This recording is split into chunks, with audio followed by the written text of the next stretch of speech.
ठीक है भाई। तो अब हमें बात करनी है, कंडीशंस वही थी कि हमारे पास एक है ना, हेलो मतलब केमिकल रिएक्शंस में हम लोग बात कर रहे थे शायद।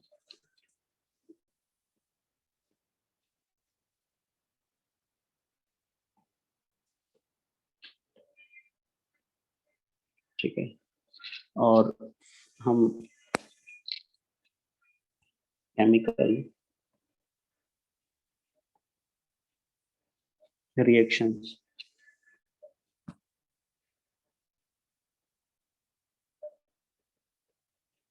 रिएक्शंस ऑफ एल्कीन में बात कर रहे थे। वो स्क्रीन नहीं आ रही थी। Okay,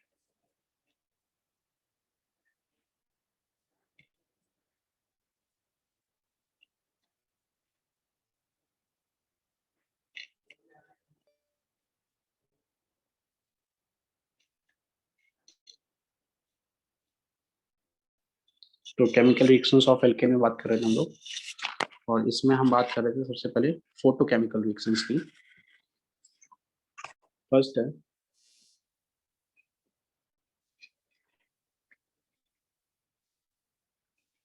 photo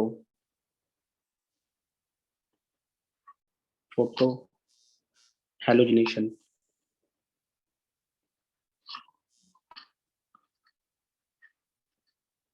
halogenation of alkene.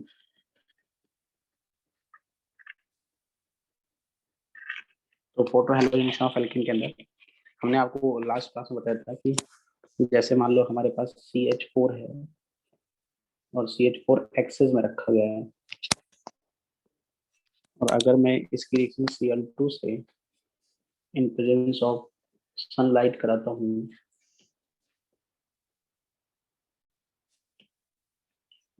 In presence of sunlight लेता हूँ, तो जो आंसर आएगा एक्सेस होने की वजह से यहाँ पर आंसर आएगा CH3 Cl प्लस HCl। ठीक है, अब बात आती है कि इस रिएक्शंस की मैकेनिज्म मैंने आपको बता दिया था कि 3 स्टेप में रिएक्शन होती है, चेन इनिशिएशन, चेन इंटरमिशन और चेन प्रोपगेशन स्टेप्स। इसकी प्रॉपर्टीज क्या होती है, तो हम बात कर रहे हैं कैरेक्टरिस्टिक्स ऑफ रिएक्शन।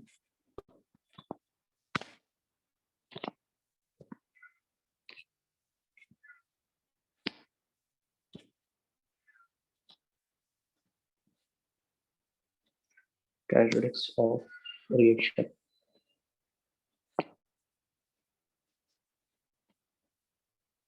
रिएक्शन, तो इसमें सबसे पहला पॉइंट है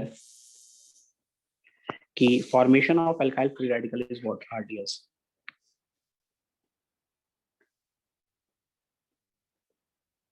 formation of alkyl free radical from alkene is the RDS। Second point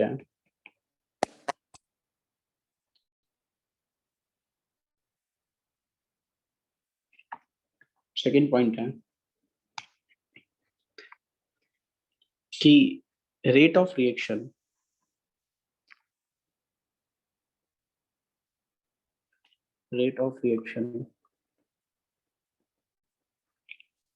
inversely proportional to stability of alkyl free radical।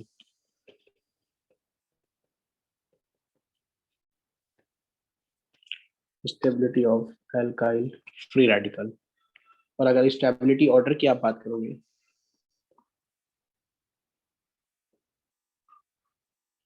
Stability order की बात करोगे तो Br free fluorine free radical, then chlorine free radical, then bromine free radical and then iodine free radical सबसे ज्यादा stable होता है। अब बात होती है कि है ना, हमें कौन सी रिएक्शंस कराना सबसे ज्यादा इफेक्टिव होता है। तो देखो, फ्लोरिनेशन और आयोडीनेशन, ये क्या है कि जनरली होती नहीं है। क्लोरीनेशन तो इसलिए नहीं होता क्योंकि क्लोरीनेशन तो एक्सप्लोसिव होता है, बहुत फास्ट रिएक्शन कर देता है ये। और आयोडीनेशन इसलिए नहीं होता है क्योंकि वो बहुत स्लो होता है, तो प्रोसेस एक्सो की तरह एंडो होने लग जाती है। इसीलिए नॉर्मली हम लोग क्लोरीनेशन ही कराते हैं फ्री रेडिकल सब्स्टिट्यूशन में। तो मैं इसको नोट की फॉर्म में लिख देता हूँ। नोट क्या, fluorine free radical is less stable and highly reactive.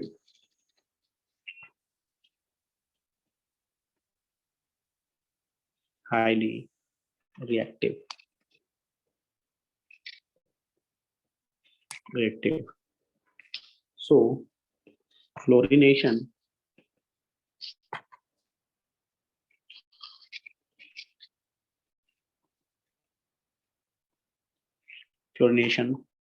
of alkane is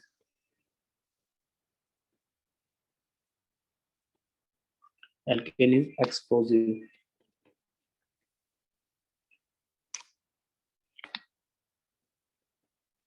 Explosive or complete with explosion.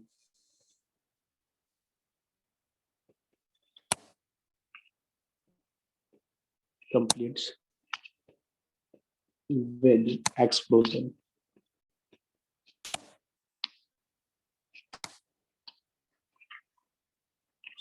ठीक है, अब बात करते हैं कि क्लोरीनेशन, ब्रोमिनेशन और आयोडीनेशन की बात करते हैं। तो क्लोरीनेशन कंफर्टेबली हो जाती है,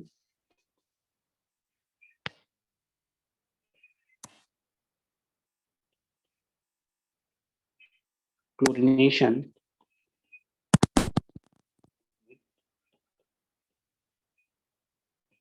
exothermic.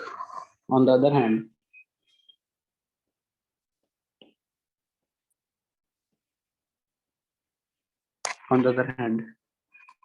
bromination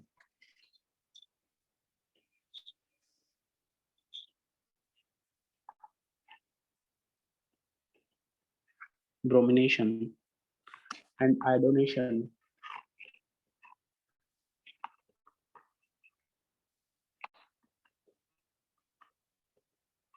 iodination is endothermic.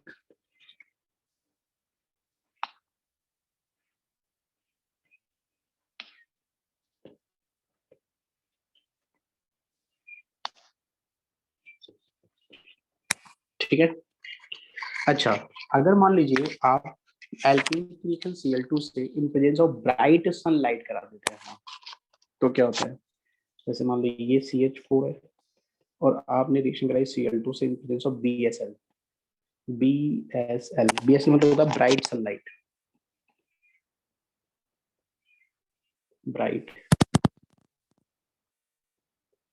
Sunlight. तो ब्राइट सनलाइट में सारे H and it form carbon plus 4HCl, carbon black form होता है, कार्बन ब्लैक। ठीक है, अब बात आती है कि जनरली क्या होता है कि है ना, जब हमारे पास एल्कीन एक्सेस में होता है तो आप है ना मोनो सब्स्टिट्यूशन करा सकते हो, और अगर Cl2 एक्सेस में होता है तो सारे सब्स्टिट्यूट करा सकते हो। अगर कुछ नहीं दे रखा है तो आपको सारे HCl से रिप्लेस करा देने होते हैं। तो इसलिए क्वेश्चंस की लैंग्वेज को बहुत ध्यान से पकड़िएगा कि क्वेश्चंस क्या कह रहा है। जैसे मान लीजिए मैंने आपसे कोई क्वेश्चन दिया है, अब लैंग्वेज पे ध्यान रखिएगा। मैंने कुछ लिखा, how many monochlorinated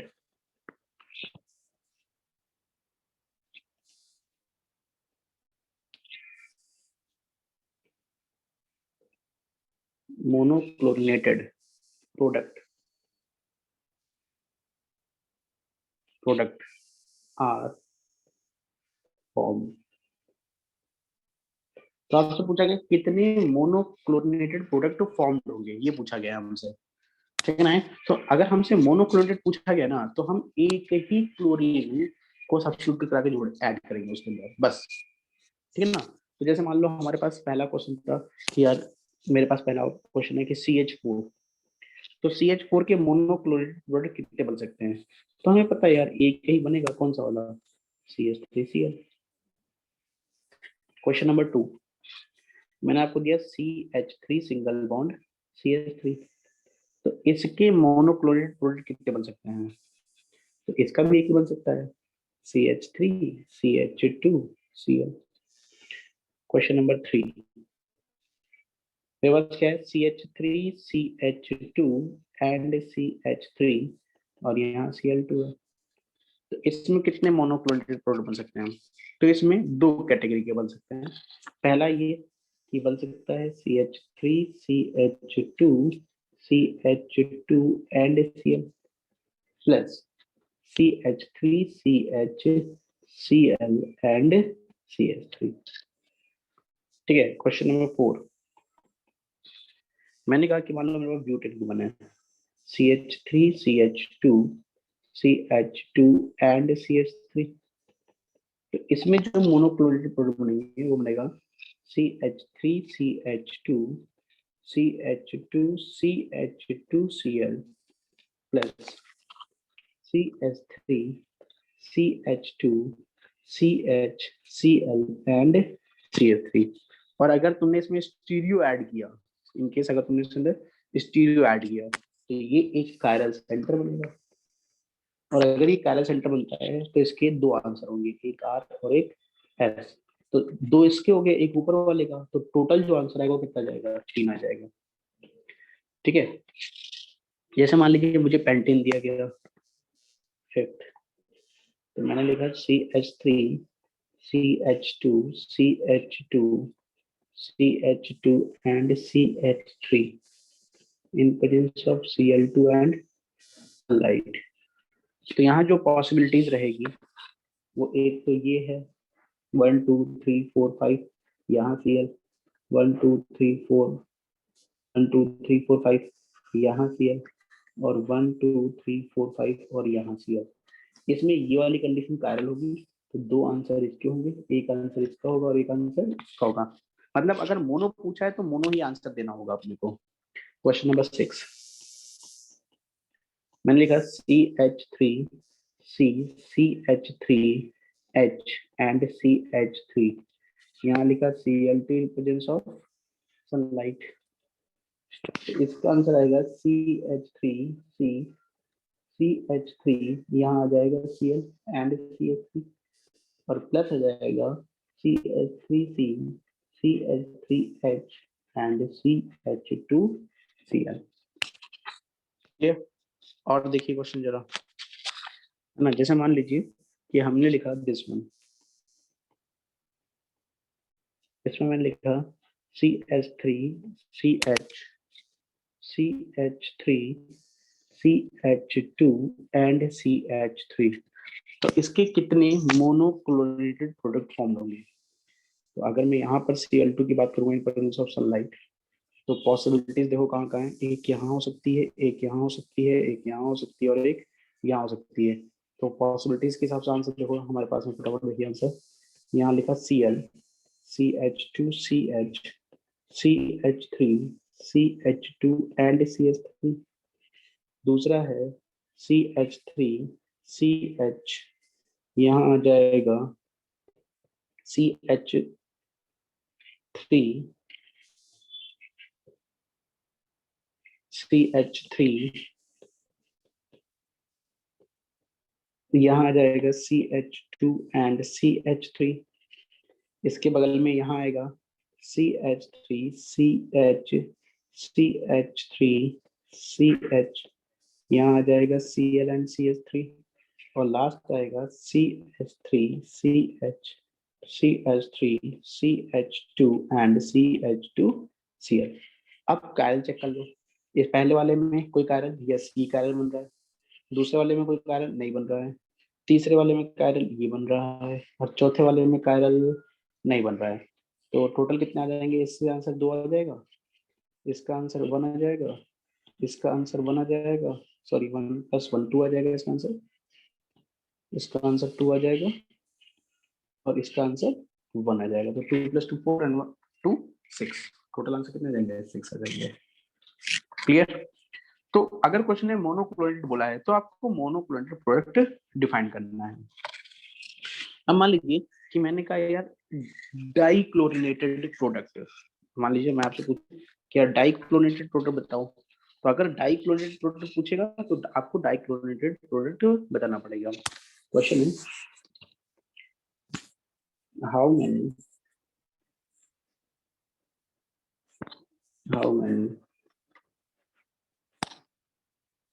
डाइक्लोरिनेटेड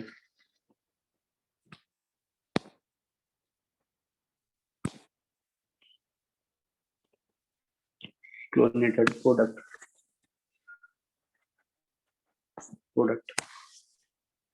are form. तो अगर आप इसमें बात करेंगे तो डाइक्लोरिनेटेड में, क्योंकि अगर हमें बोला गया है कि डाई बताना है तो आप डाई बताइए इसके अंदर। तो सबसे पहला केस है first CH3 single bond CH3।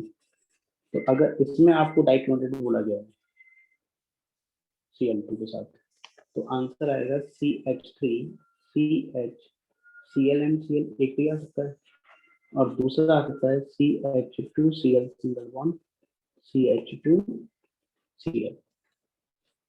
Second बात करिए, सेकेंड है CH3 CH2 एंड CH3। इसमें Cl2 in presence of sunlight में रखा डाइक्लोरिनेटेड बताना है। तो पहला आंसर आएगा CH3 CH2 CH Cl and Cl। दूसरा आंसर आएगा CH3 Cl Cl and CH3। इसके बाद आंसर आएगा CH3 CH Cl CH2Cl। उसके बाद आंसर आएगा CH3, इसके बाद आएगा CH2Cl CH2CH2Cl। बताओ भाई कोई और पॉसिबिलिटीज है क्या? देखो जरा।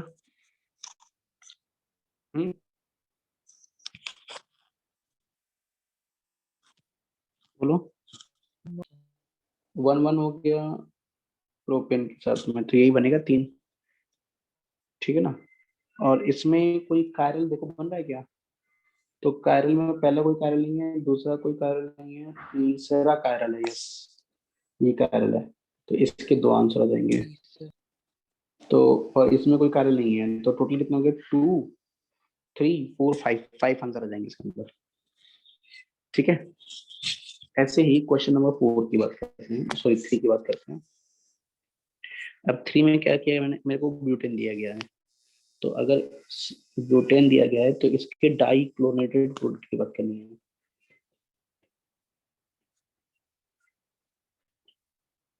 तो डाइक्लोरिनेटेड प्रोडक्ट की बात करोगे तो पहला तो होगा Cl और Cl,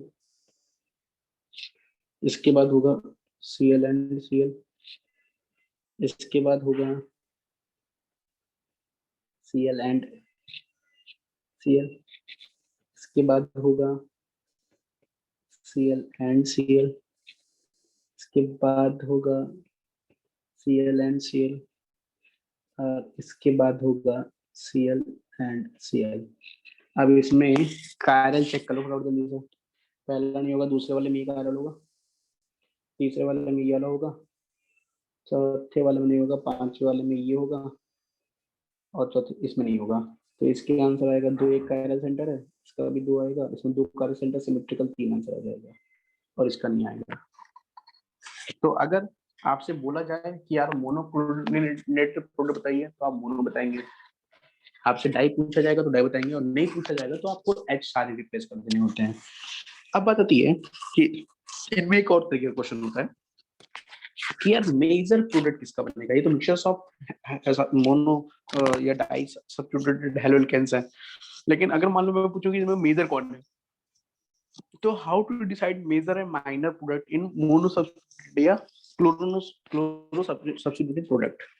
तो क्या होता है कि जब मेजर की बात करी जाती है ना, तो मेजर डिसाइड करने का तरीका क्या होता है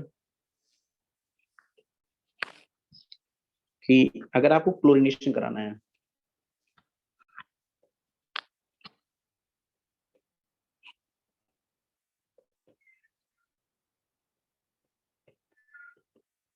क्लोरीनेशन की बात करनी है, तो क्लोरीनेशन में एट सनलाइट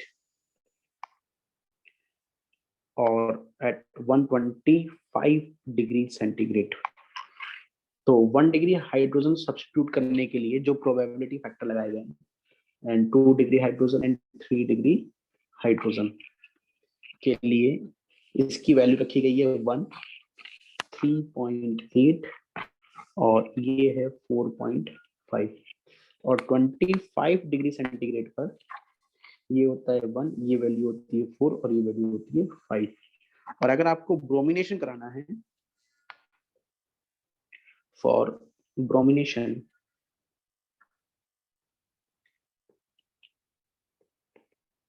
तो ये वैल्यू होती है 1, ये होती है 82 और ये होती है 1600। तो ब्रोमिनेशन से क्लोरीनेशन में मेजर माइनर का फर्क पड़ता है। तो how to decide major product in chlorination, तो जैसे क्वेश्चन है मेरे पास में कि यार मैंने कहा कि यार मेरे पास प्रोपेन है और प्रोपेन का मोनोक्लोरीनेशन कराना है, लेकिन इसका मेजर प्रोडक्ट डिफाइन करना है ना, मेजर बताना है आपको। तो यार मेजर कैसे बताया जाए? पॉसिबल आंसर तो दो होंगे इसके अंदर, एक टर्मिनल पे और एक इंटरनल सेकंड 2 डिग्री पर। तो सबसे पहले है ना क्या करना होगा आपको कि इसमें ये देखो कि 1 डिग्री जो प्रोडक्ट फॉर्मेशन की रेट है, 1 डिग्री प्रोडक्ट जो होगा वो 1 डिग्री हाइड्रोजन से सब्स्टिट्यूट होगा, यानी इस वाले कार्बन से और इस वाले कार्बन से। तो 1 डिग्री हाइड्रोजन जो है वो कितने हैं, 6 है, और इसकी जो प्रोबेबिलिटी वैल्यू दी गई है वो कितनी दी गई है 1 डिग्री हाइड्रोजन की 1, तो ये कितनी होगी 6 हो गई, यानी कि 1 डिग्री के प्रोडक्ट बनने की प्रोबेबिलिटी 6 है, जबकि 2 डिग्री प्रोडक्ट जो है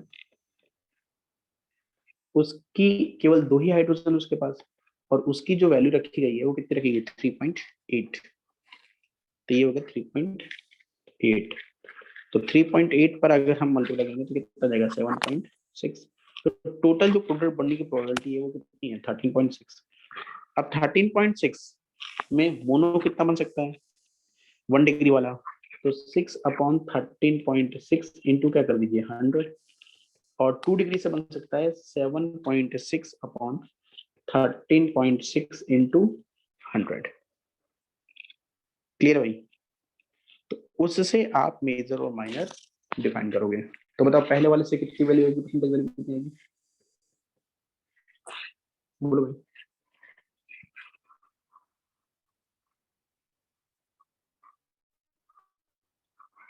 सॉल्व करके बताइए।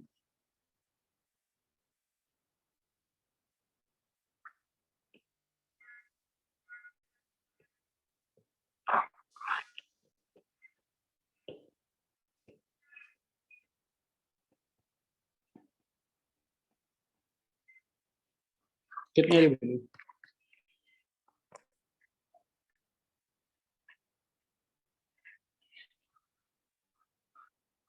बोलो भाई।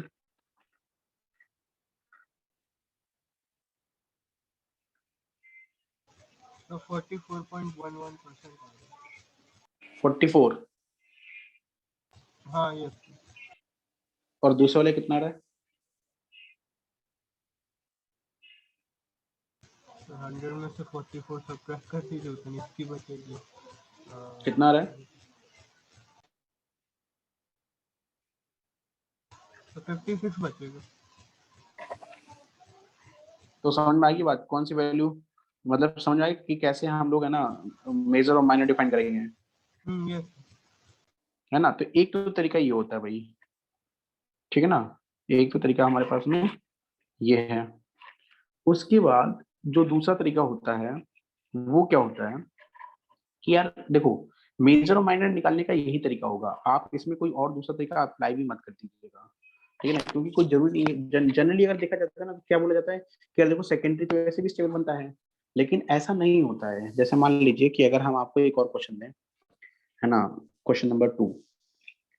तो क्वेश्चन नंबर 2 क्या है, CH3 है, ये C है, ये CH3 है, ये CH3 है, यहाँ H रखा हुआ है, और यहाँ पर क्लोरीनेशन कराना है इन प्रेजेंस ऑफ सनलाइट। तो अब अगर तुम यहाँ पर अगर परसेंटेज निकालोगे, तो अब वैसे तो 3 डिग्री फ्री रेडिकल ज्यादा स्टेबल होता है, लेकिन आंसर जो होगा ना वो आएगा CH3। एक तो आंसर ये आएगा CH2Cl, और दूसरा आंसर क्या आएगा CH3CCH3। यहाँ आ जाएगा Cl और यहाँ आ जाएगा CH3। तो जनरली सेकंड वाले को सब मेजर बता देंगे, लेकिन तरीका वही होगा कि आपको 1 डिग्री हाइड्रोजन के लिए, 1 डिग्री प्रोडक्ट के लिए, 1 डिग्री प्रोडक्ट के लिए जो फैक्टर लगाना पड़ेगा वो लगाना पड़ेगा 9 × 1 = 9। और 3 डिग्री प्रोडक्ट के लिए जो लगाना पड़ेगा वो एक ही है, लेकिन वैल्यू कितनी होगी 4.5। तो 4.5 × 1 = कितना जाएगा, 4.5 आ जाएगा। दोनों वैल्यू प्लस कर दीजिए, तो दोनों वैल्यू वैल्यू प्लस करेंगे तो ये वैल्यू कितनी जाएगी, लगभग 13.5। दिया जाएगा 9/13.5 × 100, और यह आ जाएगा 4.5/13.5 × 100। तो जो परसेंटेज वैल्यू आ जाएगी ये अप्रोक्स रहेगी 66.67 के आसपास, और ये जो वैल्यू रहेगी वो रहेगी लगभग 33.33%। तो देखो इसका 1 डिग्री प्रोडक्ट मेजर हो गया, और ये क्या हो गया, माइनर हो गया। तो यहाँ पर इसी तरीके से क्वेश्चन को सॉल्व करेगा, ध्यान रखिएगा। हाँ, क्योंकि क्लोरीन के साथ ये गेम चलता है, और फ्लोरीन के साथ तो ऑलरेडी बहुत बड़े बड़े गैप हैं। पहले का 1 डिग्री का 1 ही वैल्यू है, 2 डिग्री हाइड्रोजन पे 82 आ गया, तो एक भी अगर 2 डिग्री हाइड्रोजन आ गया तो उसकी वैल्यू बहुत ज्यादा होगी। एक भी 3 डिग्री आ गया तो बहुत ज्यादा स्टेबिलिटी आ जाएगी। तो आप ध्यान रखिएगा, है ना, reactivity versus selectivity free radicals के अंदर। रिएक्टिविटी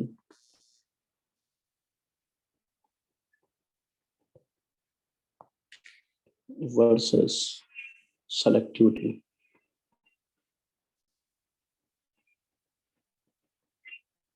तो स्टेबिलिटी ऑर्डर की अगर आप बात करोगे तो स्टेबिलिटी ऑर्डर में आई फ्री रेडिकल की स्टेबिलिटी बहुत ज्यादा है, तभी तो वो प्रोसेस ही क्या बना लेता है, एंडो।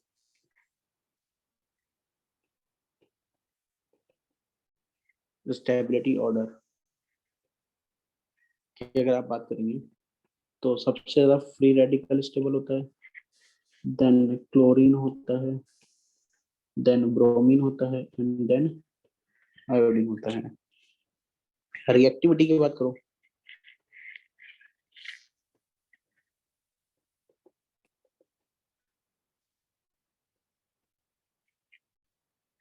रिएक्टिविटी ऑर्डर की बात करोगे तो ऑब्वियसली जिसकी स्टेबिलिटी कम होगी उसकी रिएक्टिविटी ज्यादा हो जाएगी, और जिसकी रिएक्टिविटी कम होगी, है ना, रिएक्टिविटी इसकी कम होगी, ऑब्वियसली उसकी सेलेक्टिविटी क्या हो जाएगी, ज्यादा।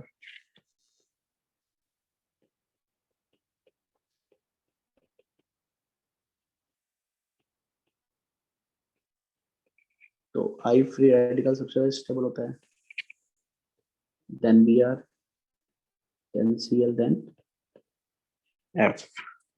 तो अगर एक भी है Br फ्री रेडिकल अटैक करा रहा है और 3 डिग्री बना रहा है तो वही उसका मेजर आंसर होगा। तो अगर मान लो ये क्वेश्चन दे रखा है मैंने, और यहाँ पर मेरे पास में Br फ्री रेडिकल है, तो Br सिलेक्टिविटी की वजह से 3 डिग्री पर अटैक करेगा, क्योंकि उसको रिएक्शन करने से ज्यादा मतलब नहीं है, तो वो सिलेक्टिविटी मेजर प्रोडक्ट को फॉर्म करेगा, तो ये मेजर हो जाएगा इसके अंदर। ठीक है, और यहीं पर अगर तुम फ्लोरीन फ्री रेडिकल लेते हो तो उसको रिएक्टिविटी से मतलब है, तो वो टर्मिनल पे अटैक करना पसंद करेगा, क्योंकि उसको स्टेबिलिटी से कोई लेना देना नहीं है। तो ये इसका मेजर ये हो जाएगा।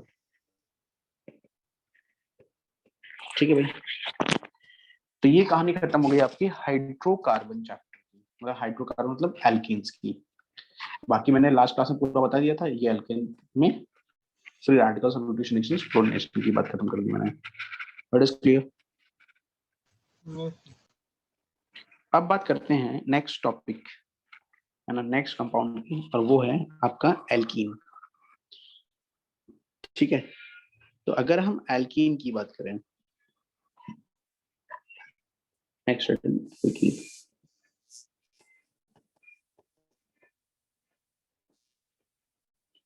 तो इनका जो जनरल फॉर्मूला होता है CnH2n होता है।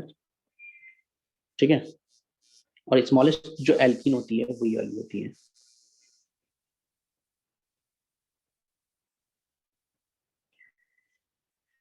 इसमें ये वाला जो एंगल होता है, ये वाला, ये 120 डिग्री का होता है, और अप्रोक्स ये वाला एंगल भी जो है वो भी 120 डिग्री का ही होता है ना। तो each carbon is what, sp2 hybrid. Bond angle जो होता है वो 120 डिग्री का होता है, डिग्री होता है। अच्छा, अब अगर मैं बात करूं कि बॉन्ड स्ट्रेंथ की, बॉन्ड लेंथ की और बॉन्ड स्ट्रेंथ की, तो सी डबल बॉन्ड सी, है ना,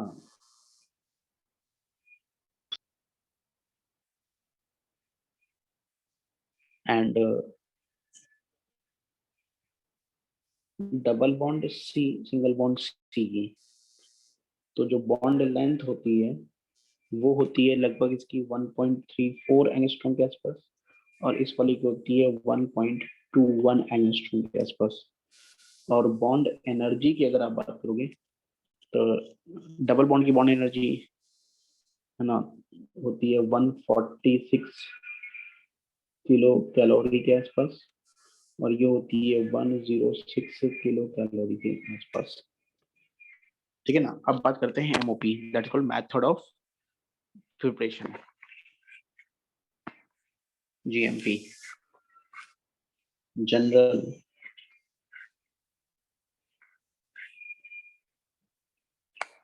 method of preparation.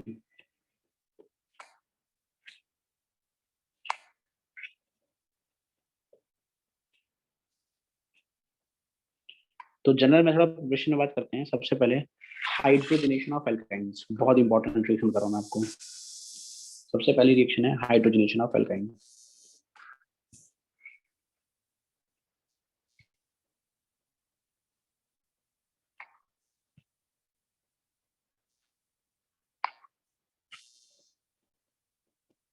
Hydrogenation of alkyne, यानी कि एल्काइन के हाइड्रोजन से रिएक्शन कराना है, यानी कि एल्काइन अगर प्रिपेयर करना है, तो एल्कीन प्रिपेयर करना है, तो एल्काइन का हाइड्रोजनेशन करा दीजिए। अब इसमें क्या है कि दो कैटेगरी होती है, एक होती है सिस हाइड्रोजनेशन और एक होती है ट्रांस हाइड्रोजनेशन। तो यहाँ दो कैटेगरी है मेरे पास में, एक है सिस हाइड्रोजनेशन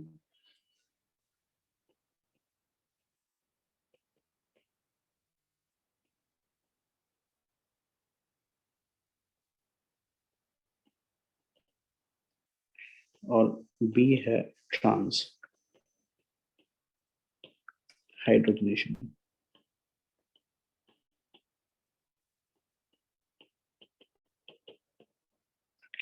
अब सिस और ट्रांस की अगर आप बात करेंगे, तो सबसे पहले हम बात करते हैं सिस हाइड्रोजनेशन की।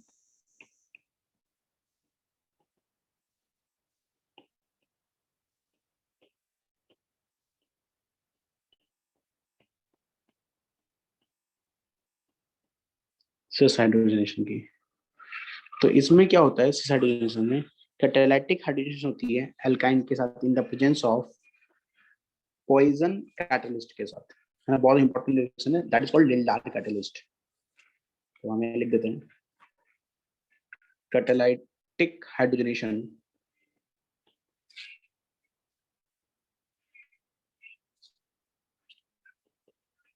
catalytic hydrogenation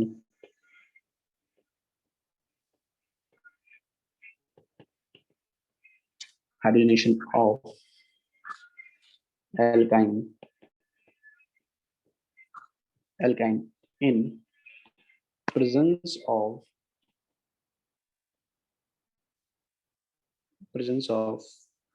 poison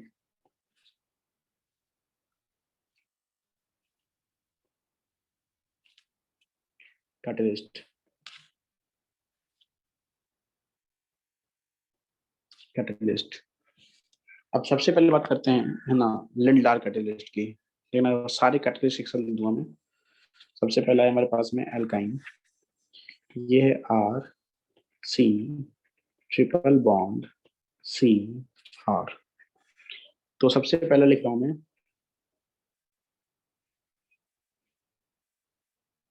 ठीक है ना, H2PD, है ना, BSO4,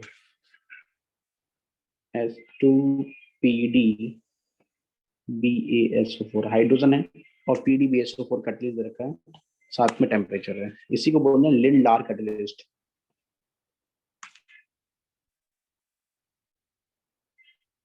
लिंडार कैटलिस्ट,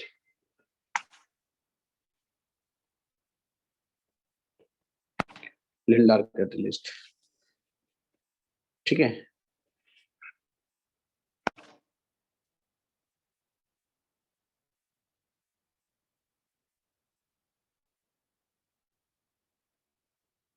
इसके अलावा आप यूज कर सकते हो H2PD CaCO3, CaCO3 यूज कर सकते हो, ठीक है। इसके अलावा आप H2, है ना, निकिल बोरॉन और हीट, इसको यूज कर सकते हो, ठीक है। या आप इसके अंदर, है ना, H2PTPD या निकिल यूज कर सकते हो, ठीक है ना। Then it produce what, cis alkene. क्या बनेगा ये, RCH डबल बॉन्ड CH, और यहाँ क्या आ जाएगा, RS। तो generally it produce what, cis alkene. ये सिस एल्कीन होता है, ठीक है।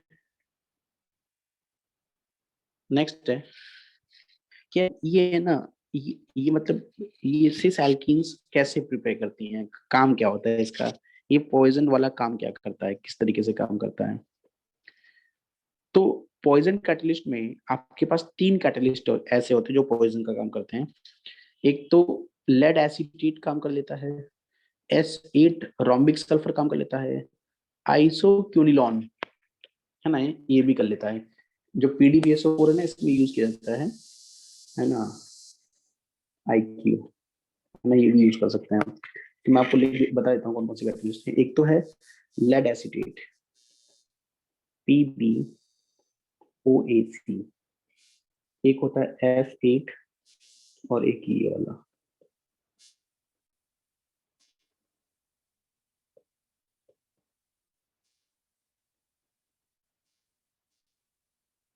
This one. तो यहाँ तो लेड एसिटेट है, लेड एसिटेट,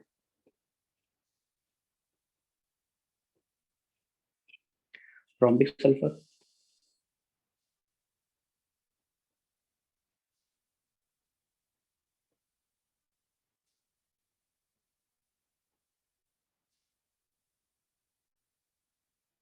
और दूसरा आइसो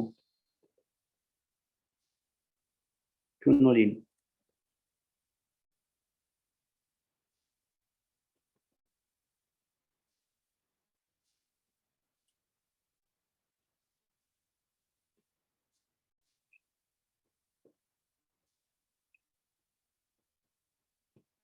ठीक है, आइसोक्विनोलिन। तो ये क्या करते हैं, ये पॉइजन कैटलिस्ट का काम करते हैं।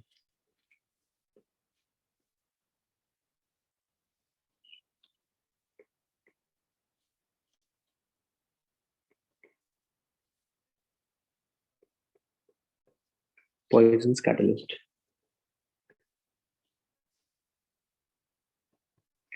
Poison catalyst. अब पॉइजन कैटलिस्ट क्या करता है, हाइड्रोजन जो होता है ना, एब्जॉर्ब कराने की जो रेट होती है, वो क्या कर देता है, ये डिक्रीज कर देता है। जैसे मान लीजिए कि मेरे पास ये क्या है, एक एक मेटल, जैसे मैं आपको रफली समझाता हूँ। जैसे मान लो कि मेरे पास ये एक मेटेलिक सरफेस है,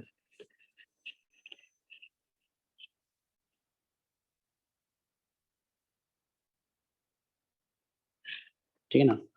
अब ये मेटेलिक सरफेस है, इस पे क्या है, मैंने हाइड्रोजन गैस को एब्जॉर्ब करा रखा है, ये एब्जॉर्ब करा रखा है। अब यहाँ से मैंने एल्काइन को पास आउट किया, ये सी, ये सिंगल बॉन्ड सी, ये एच है, ये हटा देते हैं ये। अब यहाँ पर क्या है कि पाई बॉन्ड है, ये पाई बॉन्ड है, ये पाई बॉन्ड है, ये पाई बॉन्ड है और ये पाई बॉन्ड है।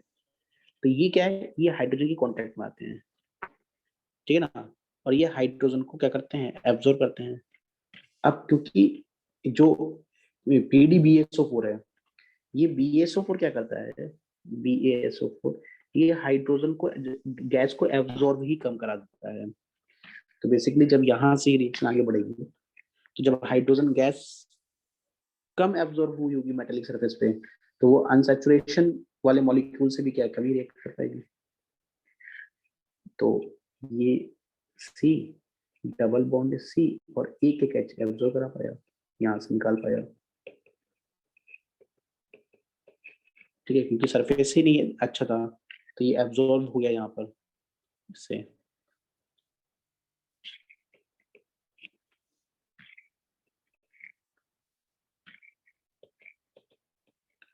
और उसके बाद ये एब्जॉर्ब करा करके डिप्रोटोनेटेड हो गया एच की फॉर्म में, यहाँ से ये निकल गया।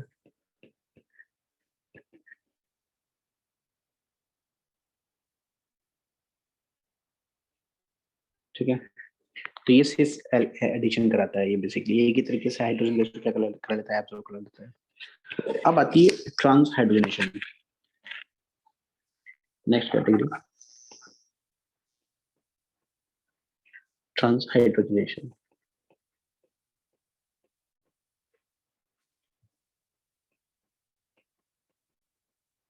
तो अगर ट्रांस हाइड्रोजनेशन की बात करोगे, तो इसमें बहुत फेमस रिएक्शन आती है बर्च रिडक्शन।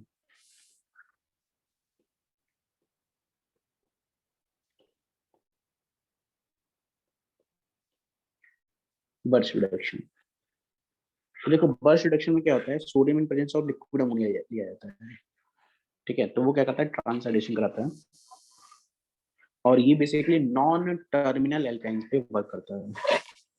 तो R C triple bond, C single bond R, है ना, नॉन टर्मिनल मतलब एल्काइन टर्मिनल नहीं होनी चाहिए, नॉन टर्मिनल,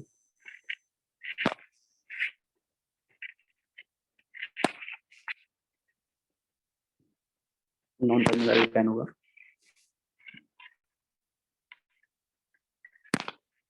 ये है Birch reduction, sodium in presence of liquid ammonia, ये होता है इसके अंदर। तो will produce what, R C H double bond C, H आ जाएगा और यहाँ पर आर डैश आ जाएगा, ठीक है। तो बेसिकली एक एच ऊपर एक एच नीचे लग जाता है, तो इसीलिए इसको बोलते हैं ट्रांस एल्कीन, ठीक है। अब बताइए कि यार ये रिएक्शन हुई कैसे, कॉन्सेप्ट क्या है इसका। तो देखो होता क्या है, सोडियम और लिक्विड अमोनिया लिख सकते हो, या आप इसको ऐसे लिख सकते हो, लिथियम और लिक्विड, है ना, लिक्विड एंड अमोनिया, अमोनिया, या आप इसको NaNH2 करके या LiNH2 करके भी लिख सकते हो, NaNH2 एक ही बात है, ठीक है ना। अब बात होती है कि यार ये मैकेनिज्म कैसे होती है, तो मैकेनिज्म देख लीजिए इसकी। तो देखो metal have strong tendency to donate electrons, तो सोडियम कन्वर्ट हुआ सोडियम आयंस प्लस एक इलेक्ट्रॉन के अंदर, अभी जो एक इलेक्ट्रॉन है वो जाता है एल्काइन के पास, क्योंकि ये अनसैचुरेशन है, तो ये एक इलेक्ट्रॉन आता है इसके पास। अब मान लो मैंने इस बॉन्ड को ब्रेक कर दिया, ऐसे ब्रेक किया, तो एक तरफ नेगेटिव चार्ज आ गया, एक तरफ क्या जाएगा, पॉजिटिव चार्ज आएगा। तो जहां पॉजिटिव चार्ज है वहां एक इलेक्ट्रॉन आ जाएगा, तो इससे क्या मिल जाएगा, आर सी, यहाँ तो लग गया नेगेटिव चार्ज, है ना, यहाँ तो लग गया नेगेटिव चार्ज, और डबल बॉन्ड यहाँ सी, एक इलेक्ट्रॉन मिल गया, तो यहाँ क्या बन जाएगा, फ्री रेडिकल, ये फ्री रेडिकल बना लेगा, तो फ्री रेडिकल बना लेगा तो ये ऐसे दिखाई देगा। अब यार सीधी सी बात है कि यार दोनों इलेक्ट्रॉन एक तरफ लेंगे तो रिपल्सन होगा, तो ये अपने आप को रोटेट करा लेगा थोड़ा सा। तो इसको मैं ऐसे दिखा दूंगा आर सी, यहाँ दिखा दूंगा लोन पेयर नेगेटिव चार्ज वाला, और यहाँ दिखा दूंगा double bond C free radical वाला। ये ऐसे बन जाएगा आर अपोजिट चले जाते हैं ये। अब यार जहाँ नेगेटिव चार्ज है ना, है वहीं पर किसका कौन एब्जॉर्ब होएगा? जहाँ नेगेटिव चार्ज है वहीं अमोनिया एच देगा, क्योंकि स्ट्रॉन्ग बेस है। तो यहाँ क्या है NH2 और एक H लिक्विड अमोनिया, ये H यहाँ दे देगा इसको, तो H प्लस एन की फॉर्म में जाएगा तो एन के ऊपर क्या लग जाएगा, नेगेटिव चार्ज लग जाएगा। तो यहाँ आर सी, यहाँ H लग जाएगा, डबल बॉन्ड सी, ये फ्री रेडिकल है ही सी, और यहाँ क्या रखा हुआ है आर डैश। अब क्या होगा, सोडियम फिर एक इलेक्ट्रॉन देगा, sodium converting sodium ion plus 1 electron, ये एक इलेक्ट्रॉन फिर से किसको मिलेगा, इसको मिल जाएगा। Then it convert in RCH double bond C lone pair, यहाँ क्या मिल जाएगा, नेगेटिव चार्ज, और यहाँ कौन आ जाएगा आर डैश। अब फिर से यहाँ क्या आ जाएगा HNH2, ये बॉन्ड टूटेगा, पॉजिटिव नेगेटिव ये H उसको दे देगा, तो RCH डबल बॉन्ड सी, यहाँ क्या लग जाएगा H, और यहाँ क्या जाएगा आर डैश, क्या बन गई, एल्कीन बन गई। तो ये हो गई रिएक्शन आपकी, क्लियर। अच्छा, अब बात करते हैं कि जब सर बल्क रिडक्शन हो रहा है तो डबल बॉन्ड को फर्दर रिड्यूस कर लो, तो वो फर्दर रिड्यूस नहीं हो पाता है। अब फर्दर रिड्यूस क्यों नहीं हो पाता है, उसका रीजन सुनो। फर्दर नोट सुनिएगा ध्यान से, इंपॉर्टेंट है भाई। जब डबल बॉन्ड को रिड्यूस किया अनसैचुरेटेड, तो आपने आप ही भी तो अनसैचुरेटेड बना रखा है, तो एक बार फिर रिड्यूस करा सकते हो। तो further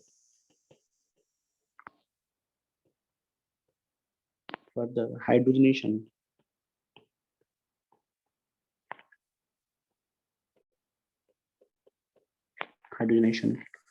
of trans alkene is not possible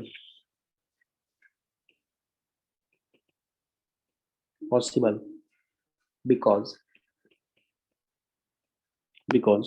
it has higher stability. It has higher कौन सी stability, hyperconjugation and transform stability.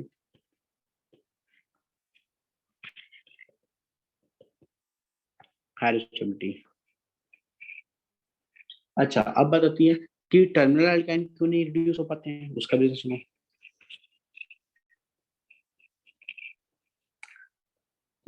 Hydrogenation of terminal alkyne,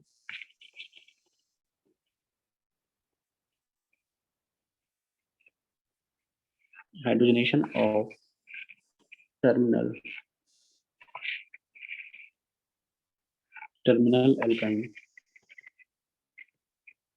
alkyne is not possible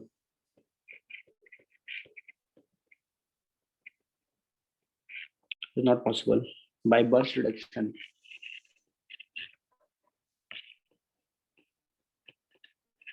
By Birch reduction.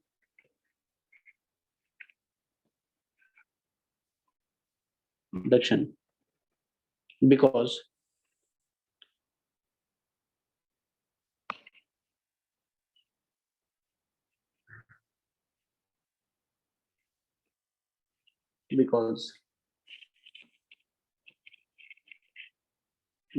क्योंकि terminal का acidic nature का होता है, और sodium liquid ammonia कैसा है नेचर का है, बेसिक नेचर का है, तो वो तो एसिड बेस रिएक्शन दे देगा, बिकॉज न्यूट्रलाइजेशन टेक प्लेस।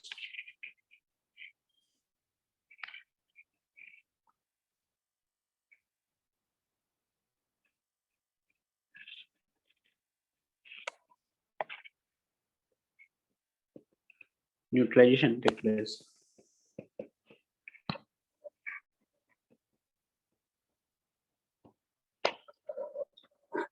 ठीक है, और ये लिख दो यहाँ पर, जैसे RC ट्रिपल बॉन्ड CH, तो हमने मान लिया यहाँ पर डाल दिया NaNH2, sodium in presence of liquid ammonia, तो भाई साहब वो तो एसिड बेस रिएक्शन करा देगा। यहाँ क्या आ जाएगा, R C triple bond C, N A आ जाएगा, ठीक है, because it behaves what, base, and it is what, acid. तो एसिड बेस रिएक्शन करा देगा वो फट से, ठीक है। अब बात आती है कि क्या बेंजीन को, है ना, ये रिड्यूस कर लेता है, याद रखिएगा, बेंजीन को ये रिड्यूस बिल्कुल कर लेता है, और बर्स्ट रिएक्शन की सबसे इंपॉर्टेंट कैटेगरी होती है। तो रिएक्शन विद बेंजीन,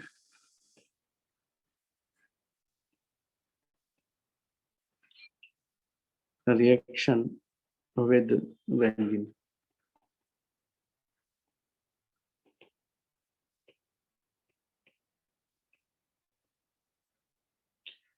अब रिएक्शन विद बेंजीन की कहानी समझो कि यार बेंजीन के साथ इसकी रिएक्शन कैसे होती है। तो पहली बात तो बनाता क्या है वो समझो आप। तो जैसे मान लीजिए मेरे पास ये बेंजीन है,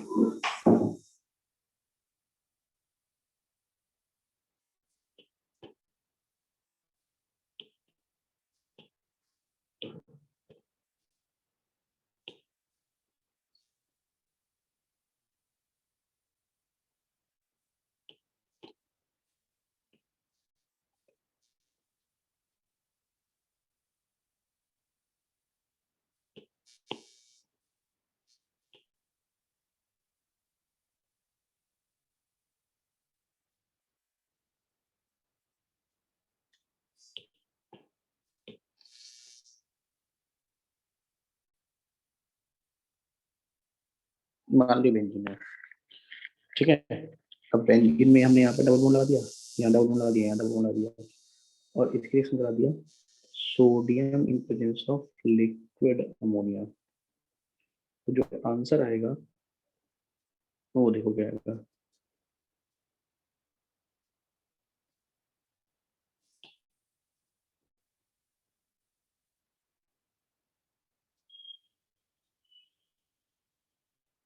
आंसर जो आएगा वही आएगा कि यहाँ डबल बॉन्ड आ जाएगा, यहाँ डबल बॉन्ड आ जाएगा, यहाँ एच लग जाएगा, यहाँ एच लग जाएगा, यहाँ एच लग जाएगा, और यहाँ एच लग जाएगा, ये आंसर आ जाएगा। तो ये बेंजीन को डाइन्स में, है ना, कन्वर्ट कर लेता है। अब ये रिएक्शन होती कैसे है वो समझो आप। तो सबसे पहले क्या है, सोडियम जो है, सोडियम है strong tendency two electrons, donate electrons, तो सोडियम आयन प्लस 1 इलेक्ट्रॉन्स। अब क्योंकि इसके अंदर रेजोनेंस तो होता ही रहता है, तो मैंने इस बॉन्ड को ऐसे ब्रेक कर लिया, तो यहाँ नेगेटिव आ गया, वहाँ पॉजिटिव आ गया, जहाँ पॉजिटिव आया वहाँ एक इलेक्ट्रॉन दे दोगे तो फ्री रेडिकल में कन्वर्ट हो जाएगा। तो यहाँ बन गया नेगेटिव चार्ज, और यहाँ बन गया फ्री रेडिकल। अब प्रॉब्लम क्या है कि यार ये है ना, दोनों इलेक्ट्रॉन रिपल करेंगे, तो वो रिपल्सन को से बचने के लिए क्या करता है कि, है ना, मॉलिक्यूल्स रेजोनेंस से दूर जाता है, क्योंकि अंदर तो जा नहीं सकता, ये घूम तो उल्टा सकता नहीं है, तो ये रेजोनेंस करा लेता है यहाँ पर। जब ये रेजोनेंस कराता है तो इससे क्या मिल जाता है हमें कि ये फ्री इलेक्ट्रॉन तो यहाँ रह जाता है, और यहाँ डबल बॉन्ड, और यहाँ क्या आ जाता है, लोन पे, दैट मीन्स नेगेटिव चार्ज। अब यहाँ से लिक्विड अमोनिया एस दे देता है, लिक्विड अमोनिया एस दे देता है, तो जब इसे एच देता है तो ये फ्री रेडिकल में ये डबल बॉन्ड, और यहाँ क्या मिल चुका होता है, इसको एच मिल चुका होता है, फिर सोडियम आयन फिर से इलेक्ट्रॉन देता है, then it convert in what, negatively charged,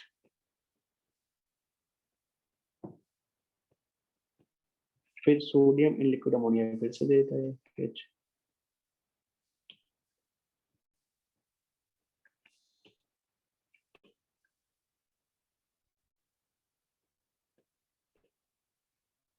H देते ही वो बन जाएगा। क्लियर है भाई?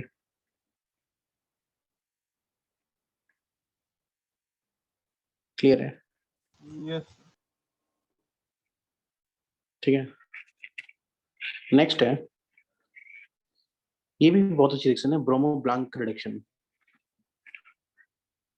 Sodium bromo blank reduction.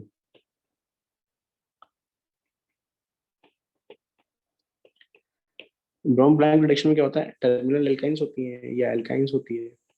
अब इस एल्काइन की reaction sodium in presence of ethyl alcohol, C2H5OH in presence of sodium. तो ये भी H देता है और यहाँ से जाता है CH double bond C H and single bond and it produce what? Alkene. ठीक है, इसमें एल्काइन है ना, टर्मिनल और नॉन टर्मिनल दोनों ही रिएक्शन कर लेती हैं। तो यहाँ नोट जो है non terminal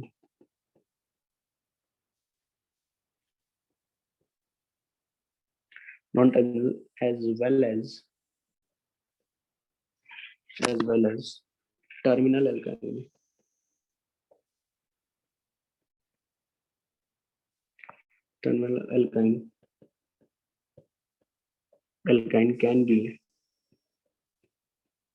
can be hydrogenated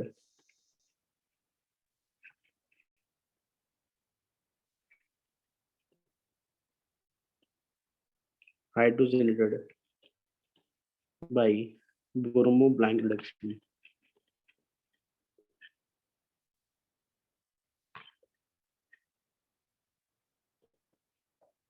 Blank reduction.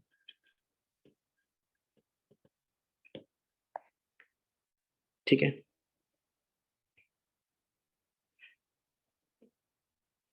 Clear है।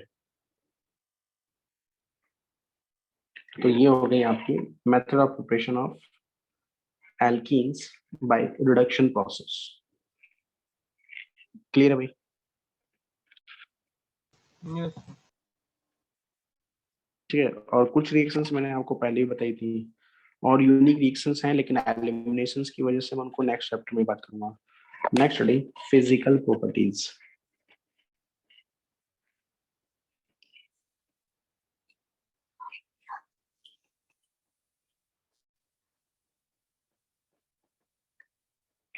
Physical properties,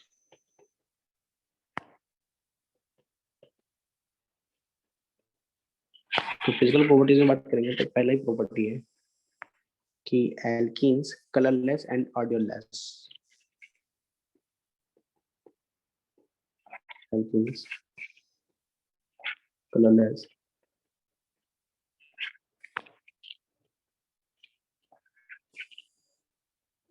and odorless.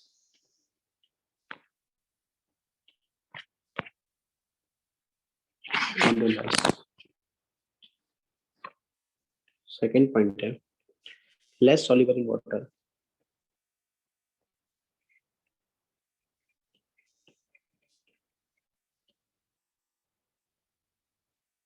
Less soluble in water. But highly soluble in non-polar solvent.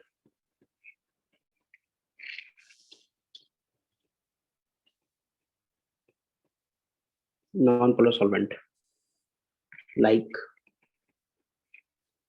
CCl4, benzene, etc. Third point, boiling point and melting point inversely proportional to molecular weight and directly proportional to molecular weight and inversely proportional to branching and branching. Fourth point है melting point of alkenes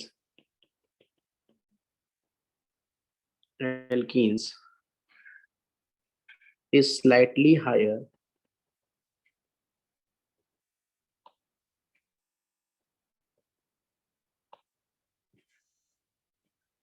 slightly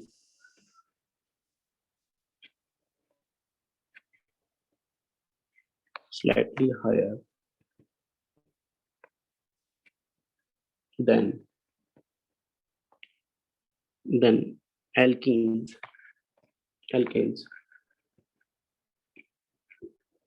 because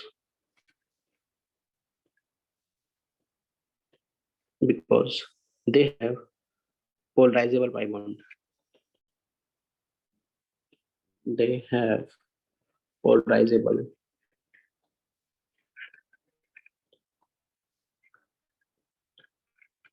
polarizable pi bond. ठीक है, अब बात करते हैं chemical properties में। तो chemical properties में अगर हम बात करेंगे तो हमारे पास कौन कौन सी कैटेगरीज है, मैं आ लिख देता हूँ। केमिकल प्रॉपर्टीज,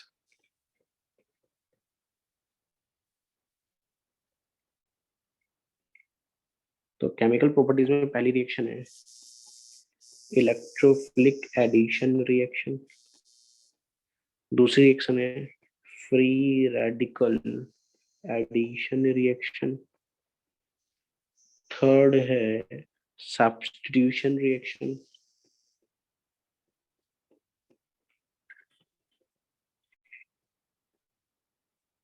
और सब्स्टिट्यूशन में जो पढ़ोगे आप वो एलाइलिक सब्स्टिट्यूशन पढ़ोगे,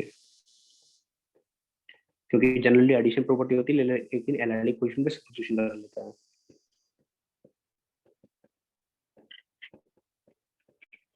इसके बाद पढ़ोगे ऑक्सीडेशन, ये ज्यादा इंपॉर्टेंट होती है। फिफ्थ आइसोमराइजेशन,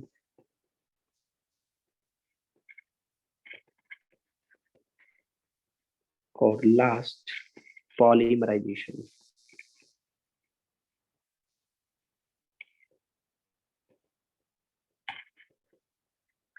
ठीक है, तो ये रिएक्शंस हम लोग अब नेक्स्ट क्लास में स्टार्ट करेंगे। ओके।